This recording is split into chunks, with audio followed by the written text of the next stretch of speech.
ખાતે રાજભાષા પ્રદર્શન અને પરિસંવાદ સંપન્ન ગુજરાતી ભાષાને સાંસ્કૃતિક ગૌરવ સાથે જોડતા રાજ્યમંત્રી ડોક્ટર જયરામભાઈ ગામિત।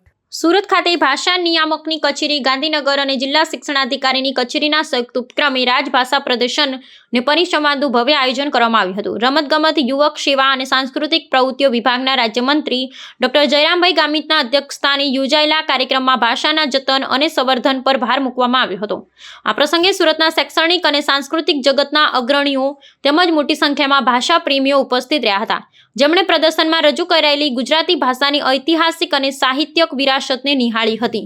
પરિસંવાદને સંબોધિત કરતા રાજ્યમંત્રી ડોક્ટર જયરામભાઈ ગામિતે જણાવ્યું હતું કે ગુજરાતી ભાષા એ માત્ર પરસ્પર સંવાદ સાધવાનું સાધન નથી, પરંતુ તે આપણી પ્રાચીન સંસ્કૃતિ, વિશિષ્ટ ઓળખ અને ગૌરવશાળી અસ્મિતાનું પ્રતિબિંબ છે। તેમણે વહીવટી કાર્યમાં રાજભાષાનો મહત્તમ ઉપયોગ કરવા પર ભાર મૂકતા ઉમેર્યું હતું કે નવી પેઢી પોતાની માતૃભાષાના મૂલ્યોને સમજે તે માટે આવા પ્રદર્શનો અને બૌદ્ધિક ચર્ચાઓ અત્યંત અનિવાર્ય છે। મંત્રી રાજ્ય સરકાર દ્વારા ગુજરાતી ભાષાના વ્યાપક પ્રસાર માટે લેવામાં આવી રહેલા વિવિધ પ્રોત્સાહક પગલાઓની પણ વિગતવાર માહિતી આપી હતી। આ કાર્યક્રમ દરમિયાન વિવિધ શાળાના વિદ્યાર્થીઓ અને શિક્ષકો માટે ભાષાકીય કૌશલ્યવર્ધક સત્રોનું આયોજન કરવામાં આવ્યું હતું।